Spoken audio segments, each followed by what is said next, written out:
안녕하세요. 한가의담의 한크입니다. 오늘 이번 시간에는 지난 시간에 이어서 얘기를 또 해보려고 하는데요. 그것은 저희 아들 담스에게 줄 PC를 만들기 위해서 제가 했던 내용들 중에 하나의 이야기로 오늘 이 시간에는 케이스에 대한 이야기를 한번 해보려 합니다. 제가 담스에게 줄 PC의 부품들은 아마 지난 영상에서도 쭉 보셨을 거예요. 인텔의 12세대 i5 12400 CPU 구성을 가진 보드와 이런 부품들로 구성을 해서 여러 테스트들을 막 하면서 CPU에 사용할 쿨러들을 몇 개 사용을 해보면서 이런저런 테스트도 했던 영상들이 있죠. 물론 해당 제품에 대해서 이야기를 하면서 노출했던 거기 때문에 뭐 자세한 이야기는 하지 않았었지만 어쨌든 간접적으로 저희 아들에게 줄 PC 부품들은 여러분들에게 이렇게 보여드렸던 그런 이야기들이 있습니다. 그런 와중에 웬만한 부품은 다 구매를 했는데 이 케이스 부품만 선택이 있어서 좀 몇 번 바꾸게 되었습니다. 처음에는 이제 케이스를 선택함에 있어서 블랙 케이스로 만들려고 기존에 있던 저가형 케이스를 하나 쓰려고 그런 계획을 잡고 있었는데 블랙 케이스만 좀 많이 하다 보니까 이제 화이트 케이스도 한번 해보고 싶어서 기존에 소유하고 있던 스레야시스의 그 케이스 교환했던 영상 있잖아요. 제가 예전에 올렸던 거 그 케이스를 그냥 사용하려고 했습니다. 그런데 이왕 해주는 거 좀 더 예쁜 케이스가 없나 하고 고민하다가 우연치 않게 가격도 저렴하게 예쁜 케이스를 구매를 해서 그 케이스로 영상을 찍어보게 되었습니다. 그래서 저는 이쁜 것을 선택을 했습니다. 즉 이런 케이스 선택에 있어서는 블랙 또는 화이트의 색상을 기준으로 선택을 한 다음에 이제 금액적으로 가격이 어느 때에 가격들을 쓸 것인가, 싼 걸 쓸 것인가, 중고가의 제품을 쓸 것인가 이런 선택을 하고요. 그 와중에 저는 예쁜 것을 선택을 했다라고 말씀드릴 수 있을 것 같습니다. 그렇다면 그런 디자인적 선택을 다 했을 때 내가 사용할 케이스를 그런 신품으로 구매를 할 것인가 또는 중고로 할 것인가 아니면 저처럼 중고를 구매해서 DIY로 세상에 없는 나만의 케이스를 선택을 해서 만들 수 있을 것인가 이런 고민을 할 수 있겠죠. 역시 저는 평범한 걸 좀 싫어하다 보니까 독특하고 개성 있는 제품을 아들한테 선물로 주고 싶어서 저는 중고와 DIY를 접목해서 케이스를 만들었다고 보시면 될 것 같습니다.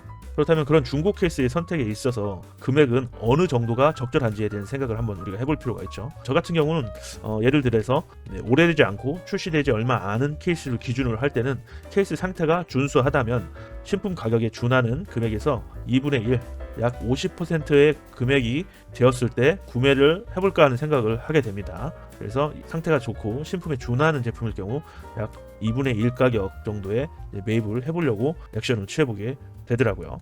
하지만 제가 DIY를 할 경우에는 2분의 1 가격은 좀 제가 비용을 많이 들여야 됩니다. 왜냐면 DIY를 하면서 자재도 사야 되고 막 이런 시간 비용적 금액이 추가되기 때문에 그럴 경우는 2분의 1이 아니라 3분의 1에서 약 30% 정도 가격에 준할 때 저는 이제 매입을 하기 위해서 액션을 취하게 됩니다. 가능하면 낮은 금액에 사야 제가 또 DIY를 하면서 비용이 증가하기 때문에 그런 부분을 고려하지 않을 수 없는 그런 상황입니다. 그래서 이번에 제가 구매한 케이스도 사실 약 3분의 1 정도 가격이 되는 금액 30% 정도 그 정도 수준의 가격에서 제품을 구매를 했습니다. 즉 신품으로 10만원짜리 정도에 판매됐던 제품을 약 3만원 정도의 금액에 구매를 했다는 것이죠. 그러한 케이스를 구매할 때 가장 우선적으로 저는 판단하는 것이 가장 중요한 게 역시 상태겠죠. 제품의 상태를 파악해서 내 손에서 해결할 수 있는 부품의 상태인가 그거를 보고 제가 감당할 수 있을 때 구매 결정을 하게 됩니다. 하지만 저처럼 DIY를 하지 않으시는 분들은 제품의 상태가 좋은지 그것만 보신 다음에 이제 구매를 하시게 되겠죠. 저는 이제 제품의 상태가 안 좋아도 제가 감당할 수 있는지를 판단하는 게 저는 우선적인 케이스의 구매 결정 사항이 된다고 볼 수 있습니다. 그러한 상태 파악에 있어서 이제 제가 매입을 한 후에 전체적인 사항은 제품을 구매하러 갔을 때 훑어보고 빠른 결정을 하지만 집에 왔을 때는 다시 매입한 제품에 대한 문제점을 다시 파악을 합니다.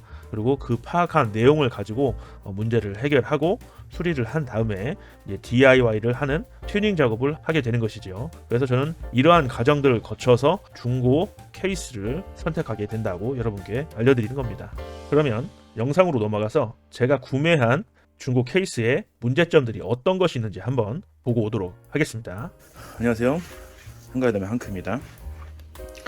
이번 시간에는 케이스 하나를 제가 구해왔는데요. 중고 제품 제가 좀 리페어해서 쓰려고 구해왔습니다. 이 제품은 3R 시스 제품인데요. 그러니까 판매할 때 한 10만원 정도 좀 넘는 금액에 판매되던 제품입니다. 네, 사방이 다 이제 강화 유리로 뒤덮여 있고요. 거의 오픈 케이스 형태로 생긴 약간 모양이 사이버틱한데 큰 ATX 보드는 어렵고 MATX 마이크로 ATX 모드만 장착이 가능할 것 같아요. 개인적으로 조그맣게 만들어서 이쁠 것 같아서 이 케이스를 구매를 했습니다. 근데 10만 원 정도 했던 걸 이제 쓰다가 판매하는 건데 3만 원에 구매를 했습니다. 그런데 이제 가서 보니까 이게 볼트가 몇 개씩 없어요. 문제점을 제가 이제 파악을 했죠. 볼트가 2개, 또 뒤에 하나 3개, 볼트가 3개가 없어요. 3개가 없고, 또 여기 보면 고무 베킹이 또 없어서 약간 좀 달기닥달기닥 하고요. 유리에 살짝 흠집도 살짝 있어요. 이렇게 약간 떨어짐이 있어요. 유리 좀 떨어짐이 있는데 날카롭거나 그렇진 않아요. 그리고 이제 뽀개지거나 그럴 파손은 아니고요. 표면이 살짝 떨어져 나간 겁니다.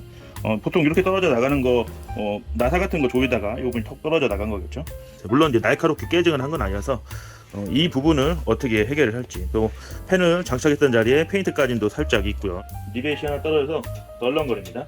그리고 이쪽도 약간 뭐에 눌려서 리벳이 있는 부분에 이만큼 튀었네요. 그죠? 보이시죠? 여기 떠 있는 거, 이게 붙어 있어야 되는데 이게 좀 떠 있습니다. 그리고 여기는 찌그러져 있어요. 그러니까 여기 움푹 들어간 거죠. 이게 누에서 들어갔으니까 이분은 이걸 풀어서 썼던 것 같아요. 판매하신 분이 약간 좀 솔직하지 못했던 분이에요. 저한테 판매할 때는 제가 문구를 보고 갈 때는 볼트 하나만 나사선이 야마가 났다. 그래서 제가 이제 그거 소리만 듣고 갔는데 가서 막상 보니까 부실한 부분이 많아요. 그런데 이제 저는 구매를 했죠. 왜냐, 제 선에서는 이것들을 다 잡을 수 있을 것 같습니다. 자, 그래서 이제 전체적으로 하자를 이제 이렇게 파악을 하는 겁니다. 자, 새로운 문제점을 발견했네요. 전면에 볼트가 안 떨어지죠. 여기 보면 볼트가 야마가 나간 게 아니고 끊어진 겁니다. 볼트가 끊어졌어요. 그래서 여기 안 풀리는데 이렇게 잡고 돌리면 얘는 풀립니다. 이 볼트는 이렇게 너트형 볼트입니다. 그래서 얘는 써야 돼요. 이 부러진 애도 어떻게든 살려내야 되는 게 맞네요. 부러진 애를 살려내야 됩니다. 그래서 요거를 리페어 할 예정입니다. 그리고 이제 최종적으로는 LED를 좀 설치해서 LED 튜닝을 좀 해보는 그런 걸 해보려고 해요. 그래서 이 제품을 깨끗이 손 봐서 리페어하는 걸 해보도록 하겠습니다. 자, 화면에서 보셨던 것과 같이 메이프 제가 문제점을 자세히 파악한 내용에서는 프레임이 조립 및 리벳 끊어짐, 즉 조립 부분에 있어서 문제가 되는 부분이 있었다. 그리고 프레임이 휘어진 부분도 있었고, 강화 유리가 표면이 떨어져 나간 부분도 있고, 또 강화 유리 고정 볼트 베이스에 하나가 또 이렇게 파손이 돼서 볼트가 이제 부러진 것처럼 돼 있었던 거죠. 사실은 똑 부러진 게 아니라 거기에 접착 케미칼이 떨어져 나간 거죠. 본딩 돼 있던 게 떨어져 나와서 분리가 된 거예요. 볼트 부분이 너트 부분처럼 똑 빠져버려 가지고 그 부분을 제가 수리를 해서 사용해야 되는 그런 상황이었고요. 또 강화유리의 고무 패킹이 또 2개나 분실돼서 그것도 문제였고, 페인트가 벗겨진 게 조금씩 있었고, 또 강화유리 고정 볼트 3개가 없어서 전체적인 볼트의 구성이 문제가 되는 부분, 또 이제 중고다 보니까 먼지와 이런 것 때문에 청소가 필요했고, 또 프레임 부품 중에 한 부분이 좀 없는 것 같아서 그런 부분도 문제가 됐다. 그런 것들을 이제 제가 가져와서 자세히 파악을 하는 그런 시간을 가졌습니다. 그렇게 문제점들을 파악하고 난 이후에는 그 문제를 이제 해결하기 위한 해결 방법을 찾고 또 그것을 수리하는 그런 과정들을 갖게 되죠. 대단한 것은 아니지만 강화유리에 고정되어 있던 볼트 베이스가 파손된 거는 다시 잘 케미칼을 바르고 이런 식으로 해서 본딩 처리해서 이제 나사선에 맞춰 끼워서 수리를 했고요. 강화유리 고정 패킹은 이제 별도의 고무 호스 같은 걸 이용해서 패킹 비슷하게 만들어서 유리에 떨림이 없도록 조치를 취했고요. 프레임이 휘어진 것은 황금하듯이 펴서 복원을 했습니다. 그리고 프레임 조립 리벳이 끊어진 건 리벳을 갈아내고 다시 새 리벳 작업을 했고요. 강화유리에 고정 볼트 3개가 분실한 것은 똑같은 볼트를 구할 수가 없기 때문에 차라리 전체 볼트를 다시 제작하자는 마음으로 볼트는 제작하였습니다. 그리고 먼지는 잘 클리닝해서 깨끗하게 만들었더니 별 문제가 없었고요. 그리고 프레임의 한 부분이 사라진 것 같은 그 비어있는 부분은 또 철판을 잘라서 또 만들었습니다. 그리고 페인트가 벗겨진 것은 화이트 마커 가지고 좀 칠을 했고요. 유리가 손상된 부분은 표면에 하얗게 일어난 부분은 투명 코팅 경화제를 이용해서 그 부분들을 약간 티가 덜 나도록 조치해서 자리를 뒤쪽으로 이동하여 거슬리지 않게 하였습니다. 또 그런 영상도 한번 보고 오도록 하겠습니다. 이렇게 볼트들 같은 경우는 DIY를 하거나 어떤 거 만들거나 이런 거 할 때 작업하다 이렇게 볼트가 끊어지는 경우가 있지 않습니까? 지금 이것처럼 이런 경우 볼트가 끊어지는 상태가 주로 이제 2가지 경우가 있을 수 있습니다. 하나는 볼트 머리가 조이면서 이제 너무 많이 조여서 끊어지는 경우, 아니면 어떤 외력이나 힘을 받아서 끊어지는 경우가 있을 수 있고요. 두 번째로는 나사선이 원래 보통 야마 그러잖아요. 야마 나갔다, 야마 먹었다. 나사선이 삐뚤어지게 타서 들어가면서 이제 꽉 끼는 겁니다. 꽉 낄 때 볼트 재질과 여기 있는 프레임이나 이런 것 같은 모재의 재질이 같으면 조여지면서 조이는 사람 힘은 세기 때문에 생각을 못하고 조여요. 꽉 세게. 그럴 때 서로 문대주면서 열에 의해서 용접되듯이 들러붙습니다. 잘 안 빠지죠. 그러다가 떡 부러지는 경우, 그죠? 그렇게 부러지는 경우는 빼기가 어려워요. 거의 쳐서 빼거나 드릴로 갈거나 이렇게 해서 이 자재를 없애버리고 이제 약하게 만든 다음에 쳐서 빼내가지고 나사선을 탭을 새로 냅니다. 그런데 이게 돌리다가 나사선은 잘 타고 돌리다가 조립되어 있는 상태에서 외력에 의해서 머리만 똑 떨어져 나간 상태, 그런 거 같은 경우는 굉장히 쉽게 빠집니다. 이게 나사선에 힘입 능력이 이제 받아있지 않기 때문에 이런 애들은 큰 힘을 들이지 않고도 뺄 수 있어요. 바이스 플라이어 종류 중에서 얄쌍한 게 좀 있는 게 좋습니다. 얄쌍한 게 없어서 우선 있는 대로 제가 한번 해볼게요. 이 같은 경우는 나사선이 삐뚤게 타서 끊어진 타입은 아니에요. 대충 보면 알죠? 작업 많이 해보신 분들은. 그래서 얘는 어느 정도 돌리면 얘가 스스로 나옵니다. 보관했습니다. 다시 이 볼트를 살려야 됩니다. 이게 너트형 볼트예요. 한쪽은 볼트가 돼서 자기 자신을 조이고 다른 한쪽은 너트가 돼서 다른 볼트가 조여져 오는 그런 타입입니다. 네, 이렇게 분리된 볼트와 보니까 일종의 무드 볼트인데 안에 육각 부분을 수지로 메꿔놨습니다. 즉 처음에 만들 때 이렇게 만들고 풀지 못하도록 이렇게 메꾸라가 쳐져 있는 거죠. 렌치를 넣을 수가 없습니다. 렌치로 넣으면 좀 간단한데요. 뭐 이렇게 못 쓰게까지 만들어 놓은 이유는 모르겠네요. 그래서 이걸 이제 이쪽으로 끼워 넣어야 됩니다. 나사선을 쓰지 않고 강제로 어느 정도 붙어 있도록 만들어야 되는데요. 지금 이쪽에 볼트가 지금 끼워져서 가만히 있으면 이게 작업하기가 쉬운데 이게 그렇지 않습니다. 지금 아예 껴지지 않고 가만히 있으려고 하질 않아요. 살짝만 껴져도 도움이 될 텐데 말을 안 듣네요. 말을 안 들을 땐 본드죠.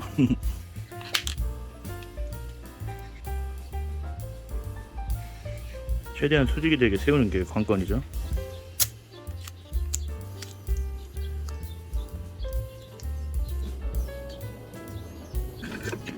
테이프를 이용해서 약간의 스프링 효과를 보려고 이렇게 해봤습니다.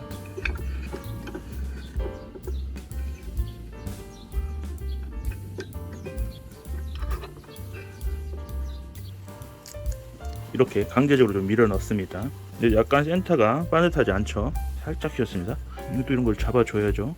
저는 사이즈를 알고 있기 때문에 M4입니다. 이건 볼트가 딱 유일하게 하나 보관하고 있던 스테인리스 재질의 M4 너트가 있습니다. 이 너트를 꽂아 넣는 거죠. 이렇게 꽂아 넣은 상태에서 살짝 조임을 주면 제가 이제 평평해지라는 성질이 생기겠죠.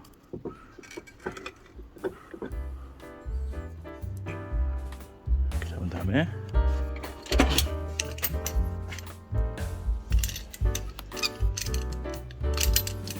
바이스 플라이어입니다. 틀어진 쪽을 확인하고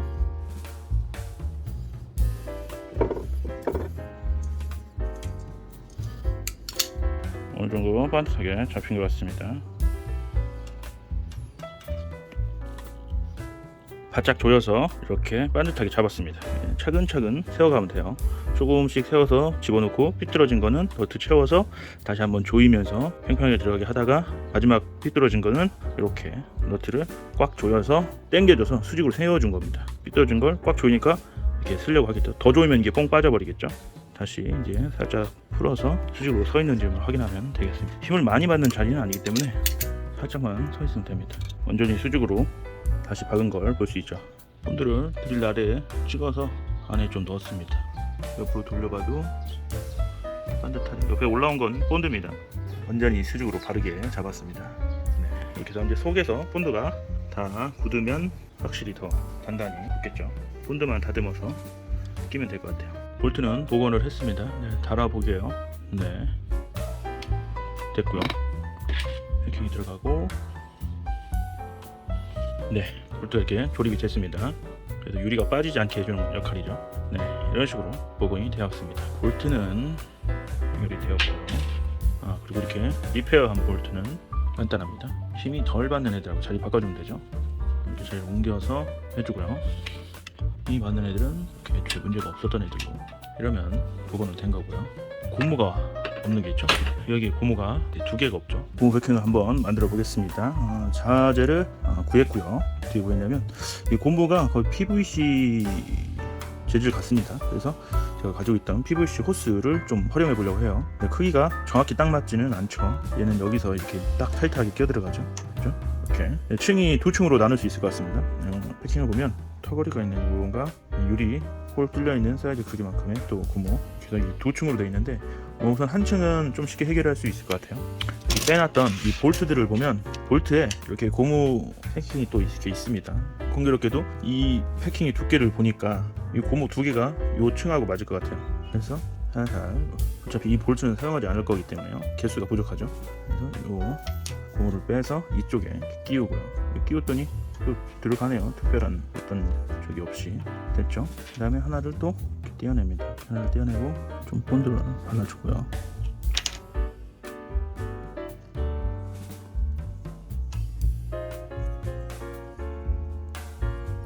층을 하나 만들었습니다. 두께가 비슷하죠. 그 다음에 이 호스를 자르는 거죠. 근데 이 호스는 또 불행히도 한 번에 끼기에는 좀 헐렁거리고 유리에 바로 안 들어가죠. 두께가 좀 있어서. 그래서 제가 좀 샘플을 하나 만들었습니다. 여기 지름에 맞게 만들어진 건데요. 커팅을 합니다.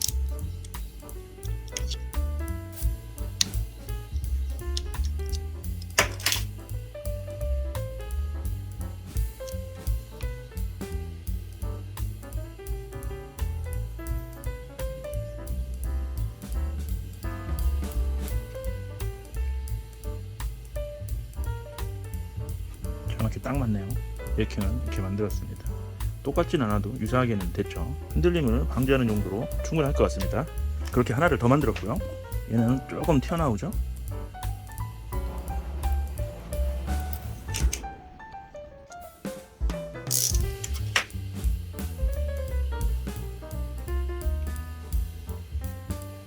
자, 이렇게 해서 2개의 패킹까지 만들었습니다. 순정 패킹하고 만든 패킹 이렇게 생겼죠. 약간의 모양 차이는 있죠. 이 부분이 약간 테이퍼져 있죠. 이거는 만들려면 만들 수 있습니다. 열을 가해서 이 부분을 살짝 녹여가면서 돌리면 되죠. 하지만 다른 나머지 패킹들이 이 모양으로 생겼고 하나만 이 모양으로 생긴 건 기준점을 여기로 잡으면 이곳이 잘 들어가게 됩니다. 그래서 굳이 이 부분을 가리지 않아도 어차피 볼트를 채우면 보이지 않을 부분이기 때문에 크게 상관없습니다. 패킹까지 다 만들어졌습니다. 휘어진 거를 좀 펴보려고 하는데요. 그러니까 이쪽이 전체적으로 다 휘었어요. 그래서 이 지지대를 우선 제거할 겁니다. 지지대는 십자 볼트로 되어 있고요. 우선 위치적으로 뭐 크게 나쁘지 않은 자리에 돼 있어서 피는 게 어렵진 않을 것 같습니다. 좀 깨끗하게 펴야 되기 때문에 때가 묻을 수 있는 곳에 테이핑을 좀 하겠습니다. 작업할 도구는 만력기라는 거, 만력기라고 하죠. 만력기를 좀 이용해서 해보도록 하겠습니다. 눌려져서 찌그러진 형상이 전체적으로 펴야 될 자리가 오목하게 아니면 볼록하게 들어간 자리들에는 평평한 걸로만 피기에는 한계가 있어요. 그 부분을 보다 더 눌러 올려줄 역할을 하는 게 필요해요. 지금 요 만력기 같은 경우는 여기가 평평하잖아요. 평평하기 때문에 여기에 이거를 대서 그 부분이 볼록 올라올 수 있도록 해주는 겁니다.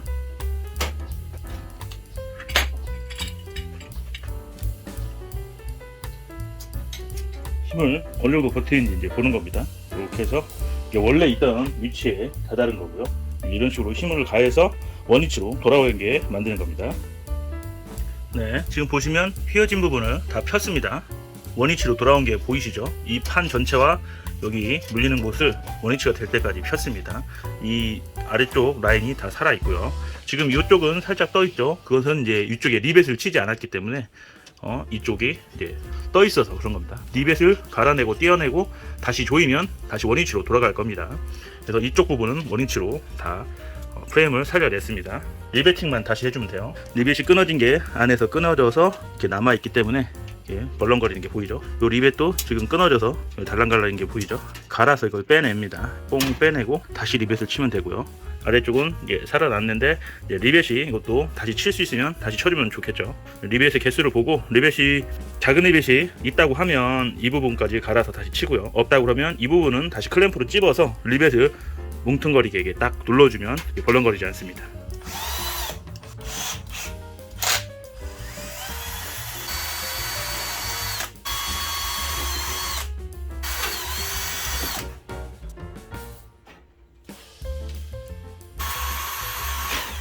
리벳도 제거했고요. 그래서 리벳을 3개만 치면 됩니다. 리벳은 보통 이런 리벳건이라고 하는 수동 리벳건을 사용할 수도 있고요. 뭐 자동 리벳건도 있고요. 전동 리벳건도 있고요. 저 같은 경우는 오래 썼는데 많이 치는 게 아니라 이런 걸로 사용하고 있습니다.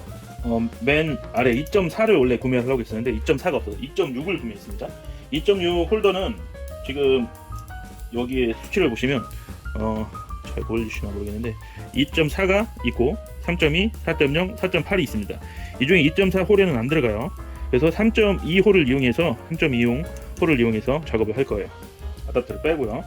기존에 있던 4.0 아답터가 4.8이죠. 4.8 아답터를 썼던 걸 빼서 여기에 3.2 아답터를 꽂습니다. 그 다음에 알루미늄 리벳을 넣고요. 리벳을 치려는 곳을 잡습니다.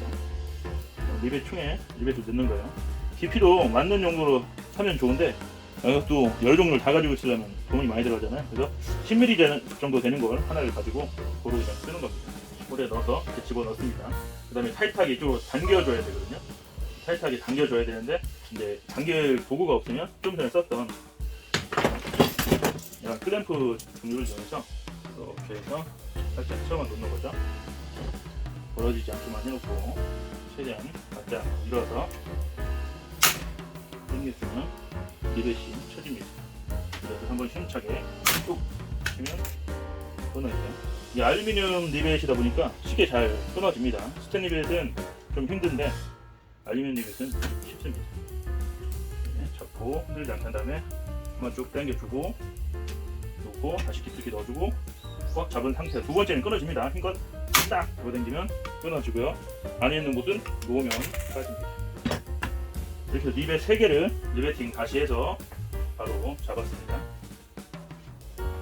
지금 뭐 저 화면에서는 아직 잘 안 보여드리는데 볼트 16개를 제작을 했습니다.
전체 새로운 볼트를 제작을 했는데요.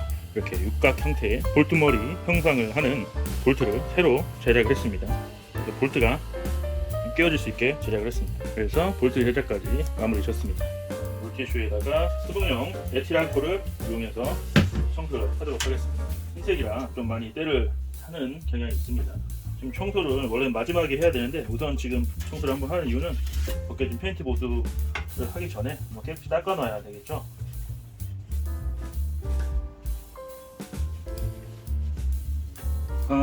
그리고 또 하나 찾은 게 있는데요. 구조상 여기에 프레임이 하나 또 달려 있어야 될 것 같습니다. 근데 여기가 없죠. 지금 이쪽에 뭔가 제거가 되어 있어요. 그래서 이쪽을 프레임을 살려서 이쪽 프레임을 좀 만들어 주도록 하겠습니다. 대충 굴러다니는 철조각을 이용해서 이쪽에 프레임을 하나 대주도록 하겠습니다. 커팅을 해야 되겠죠.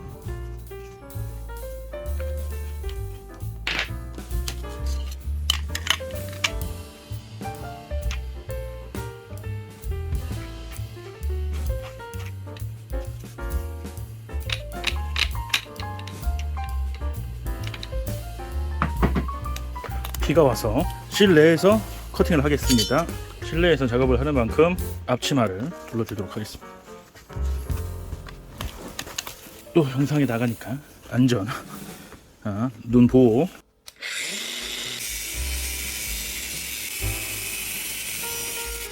또 반대쪽도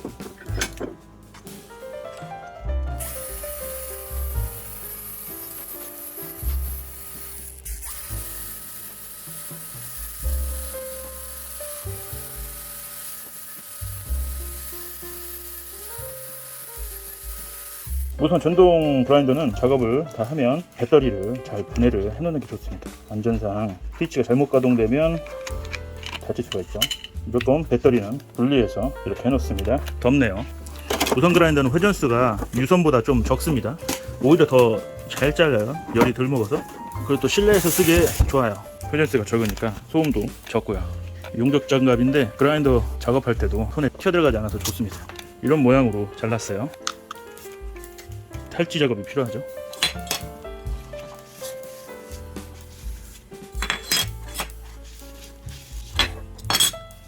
이런 모양으로 프레임으로 대용에 사용할 철판을 준비했습니다. 여기에 이렇게 장착하고 싶거든요.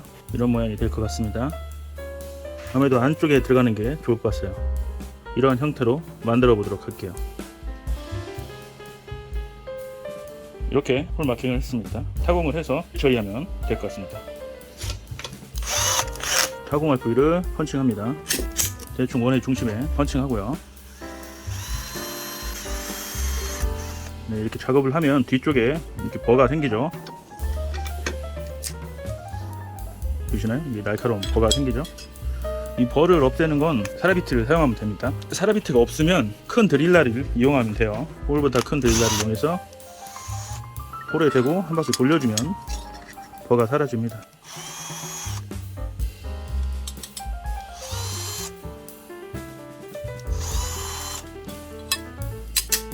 네, 이런 식으로 가공을 했습니다.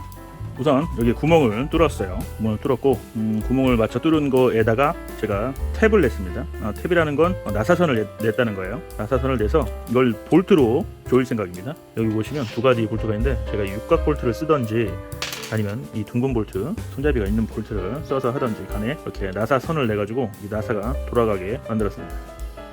그래서 두 개를 나사선으로 된 곳에 나사를 채워서 저 부분에 원하는 상황에 따라서 붙이거나 띄울 수 있도록 만드는 게 더 좋을 것 같습니다. 전에 쓰던 사람도 뭔 이유가 있어서 이걸 제거를 했겠죠. 그죠? 뭔가 불편함을 느꼈다든지. 그래서 저는 이 부분을 꼈다 붙였다 할 수 있도록 나사선으로 해서 볼트 고정하는 걸로 만들었습니다. 그리고 또 이곳을 락커나 페인트를 칠해서 하면 아무래도 도장이 강하지 못하기 때문에 벗겨질 확률이 있어요. 그래서 저는 랩핑을 하도록 하겠습니다. 랩핑은 뭐 하얀색 계열의 요걸 써보도록 할게요. 대리석 모양인데 요 크기에 맞으니까 이렇게 해서 잘라서 써보도록 하겠습니다. 대충 길이 계산을 해서요. 거의 이 정도 들어가겠네요. 대충 붙이면 되죠. 이런 건 이런 거 좀 너무 목숨 걸 필요 없습니다. 자, 잠시 뭐 랩핑을 하니까 또 랩핑 얘기를 해보면 랩핑은 거의 손으로 하는 거예요. 손으로. 손 끝이 랩핑 기술의 전부라고 보시면 됩니다. 각을 확실히 잘 주는 것이 중요하고요. 각을 줄 때는 한 번에 주기보다는 좀 나누어서 주는 연습을 하는 게 좋습니다.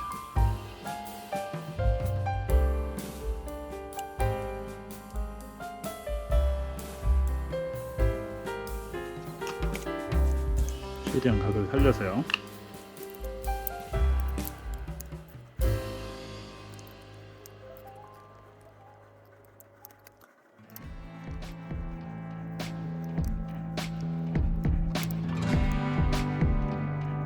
거의 딱 맞췄네요. 자, 지금 이거 같은 경우는 끝 마감을 감싸지 않을 거예요. 굳이 보이지 않는 곳이기 때문에 감싸지 않고 가위로만 이런 식으로 해서 보이는 쪽에서 각을 마무리합니다. 그 다음에 볼트가 들어갈 자리가 있겠죠. 볼트가 들어간 자리는 표시를 해서 구멍만 뚫어줍니다.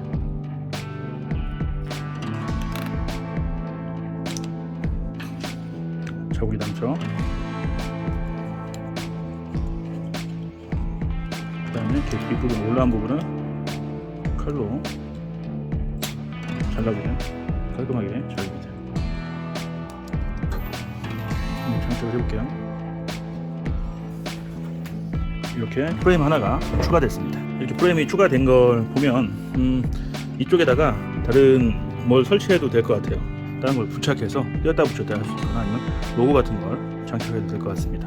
네, 이제는 이렇게 보면 부분 페인팅이 조금 볼트 체결됐던 데가 조금 까지고 이런 데 있죠. 사실 이런 부분은 크게 신경 쓸 부분은 아닙니다. 어차피 가려지는 부분이기 때문에 하지만 또 칠해 놓는 게 좋겠죠. 저는 페인트 마커를 이용해서 한번 해보도록 하겠습니다.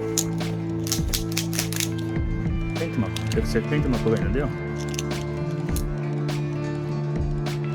콕 찍어서 마킹을 할 수 있습니다. 보시면 가려지죠. 리베친 부분이 좀 지저분한 부분이 있죠.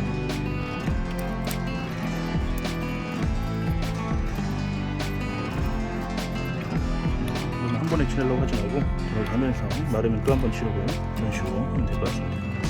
특별히 많이 상한 곳은 없는 것 같습니다. 이렇게 해서 1차적으로 문제가 있는 부분을 거의 다 잡았다고 보면 될 것 같습니다. 그래서 수리는 다 끝났습니다.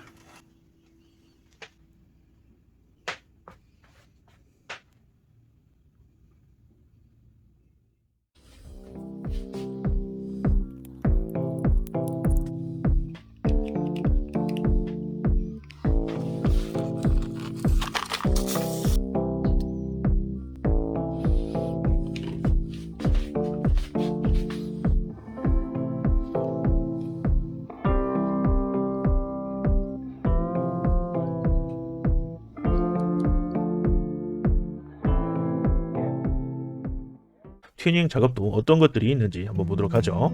튜닝 작업은 크게 순정 팬을 다시 다는데 이제 신품이죠. 미사용 신품 제품을 장착을 해서 쾌적한 상태를 또 만들었고요. 디자인적인 변경 부분은 케이스의 하부에 받침대를 만들고 그곳에 USB 허브 케이스를 만들어서 PC의 전원 버튼과 리셋 버튼 그리고 USB 장착할 수 있는 허브를 아래쪽으로 옮겨서 사용성에 좀 유용하게 했습니다. PC를 이러한 책상이 있으면 그 책상에 하부의 PC를 놓지 않고 책상 상부로 PC를 옮길 거기 때문에 상부에서 사용할 수 있도록 버튼을 아래쪽으로 내리고 또 USB도 아래쪽에서 사용할 수 있게 변경을 한 내용이죠. 또한 제가 만든 PC라는 명판을 하나 달아서 또 표시를 했고요. 기능적인 추가에 있어서는 LED 튜닝을 해서 좀 화려하게 꾸몄고 전체 팬을 시스템 팬이죠. 케이스가 좀 오픈 타입이다 보니까 팬이 빨리 돌 필요가 없습니다. 그래서 팬의 RPM을 조절을 해야 되는데 별도의 컨트롤을 달아서 전체 팬의 속도를 동기화해서 천천히 돌게 했습니다. 그리고 측면에 USB와 USB-C 타입 허브를 장착을 해서 기능적으로 좀 구형 케이스의 단점인 부분은 좀 보완을 했고요. 또 상부에 있었던 파워 스위치와 리셋 스위치는 측면 아래로 내려서 사용성에 편의를 두었습니다. 그리고 검정색의 이런 전선들은 화이트 테이프로 테이핑을 해서 흰색으로 보여서 검은색이 잘 티가 나지 않도록 그런 조치를 했습니다.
지금 제가 만든 거는 펜 속도를 조절하고 불빛을 좀 약하게 할 수 있도록 노브를 달아가지고 컨트롤러가 조정할 수 있도록 했습니다. 그래서 펜을 완전히 끄거나 켤 수 있고요. 전체 시스템 펜을 하나로 묶었습니다. 이 케이스는 공기가 잘 통하는 케이스이기 때문에 사실 펜의 역할이 크진 않습니다. 하지만 케이스 내부에서 공기의 흐름을 좀 만들어줄 수 있기 때문에 펜이 있는 것과 없는 것은 차이가 있죠. 그래서 펜을 달았는데 펜을 더 천천히 돌게 하기 위해서 만들었고요. 그리고 위쪽에서 프론트 패널 자리를 탈거하고 프론트 패널을 옮길 겁니다. 컴퓨터 스위치랑 그리고 USB 단자를 아래쪽으로 옮길 거예요. 그렇기 때문에 기존에 위에 있던 프론트 패널 케이블이나 단자들을 다 제거를 했고요. 그 자리가 좀 보기 싫어서 저는 이렇게 제 네임판을 장착했습니다. 별 모양의 좀 반짝이죠. 그리고 또 컨트롤러 노브가 달리는 자리를 만들었고요. 한크 DIY PC 이렇게 해서 명판이죠. 명판 같은 걸 만들어서 장착했습니다. 뒤쪽 배선은 최대한 흰색으로 할 수 있도록 개조를 흰색으로 했습니다. 그리고 선도 흰색으로 했고요. 기본 펜에 대한 선 정리를 우선적으로 먼저 했고요. 그 다음에 컨트롤러로 갔다 오는 전력선을 이렇게 자리를 잡아놨습니다. 그 다음에 이 상태에서 나중에 이제 파워 스플라이나 프론트 패널 선을 정리하면 될 것 같습니다. 우선 테스트로 펜이 속도 조절이 잘 되는지 한번 테스트 해보겠습니다. 파워 스플라이를 24핀 파워 스플라이 작동하죠. 한번 켜보겠습니다. 네.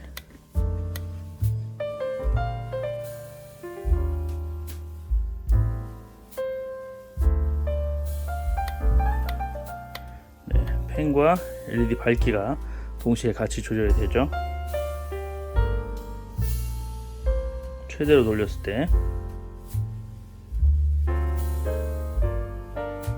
그리고 천천히 돌렸을 때 저는 개인적으로 이렇게 천천히 돌아가는 게 이뻐요. 펜 6개가 잘 작동합니다. 빨리 돌리면 상부하고 후면은 전부 배기로 했습니다. 그리고 전면 두 펜은 흡기로 했고요. 기본적인 펜 세팅 방법이죠. 전면은 흡기, 상부와 후면은 배기로 하는. 네, 지금 소리는 파워 스플라이 여기서 펜 소리가 나는 거고요. 기본 펜은 속도를 줄이면 소리가 안 납니다. 거의. 저는 이런 식으로 천천히 돌아가는 이런 게 더 이쁜 것 같아요. 약간의 장식이죠. 테스트로 LED도 한번 켜볼까요?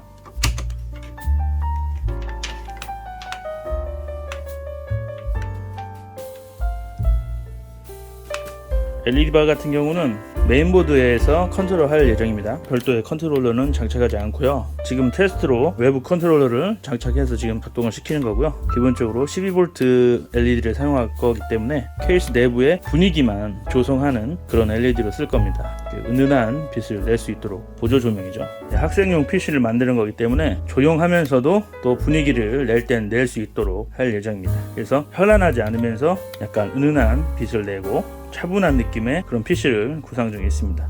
보기에는 화려해 보이지만 기본적으로 펜의 LED가 고정입니다. 움직이는 무빙을 하지 않기 때문에 찬란한 느낌은 적죠. 그리고 지금 보조 조명인 이 LED 스트라이프 같은 경우는 컨트롤러에서 지금 숨쉬기 모드 변환되면서 숨쉬기 모드가 작동하고 있기 때문에 지금 움직이지만 단일 색상으로 고정을 하면 이런 무빙 없이 은은한 빛을 낼 수 있도록 할 수 있습니다. 이번 컨셉에서는 ARGB는 쓰지 않을 예정인데 CPU 쿨러에는 또 ARGB를 사용할 수도 있을 것 같기도 하고요. 상황에 봐서 한번 또 해보도록 하겠습니다.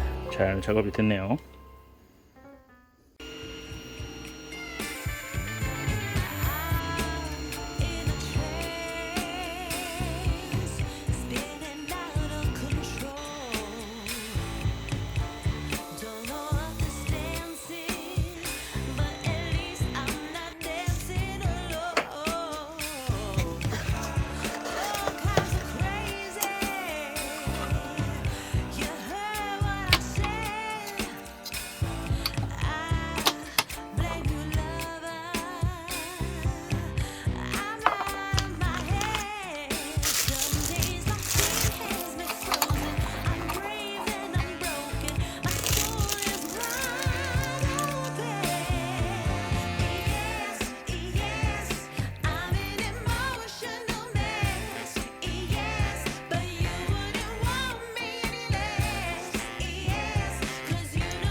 이러한 관점에서 봤을 때 제가 이제 중고 케이스를 사용하는 이유는 결론적으로 저렴한 가격에 중고 케이스를 구해서 그것을 리빌트하여 하나밖에 없는 나의 케이스를 만드는 그런 만족도 있는 DIY를 할 수 있고, 또 그런 것들을 여러분들에게 소개시켜 드리면서 또 내용도 공유할 수 있어서 저는 이 DIY 케이스 만들기 같은 걸 좋아하는 편입니다. 자, 그러면 오늘 이 시간에는 이렇게 저희 아들 담스가 사용할 케이스를 준비하는 그런 과정들을 한번 보여드렸는데요. 다음에는 이 케이스를 이용해서 조립하는 내용을 한번 이야기해 보도록 하겠습니다. 오늘도 영상이 좀 길었지만 잘 봐주신 분들에게 감사드리면서 저는 다음에 또 다른 이야기로 인사드리도록 하겠습니다.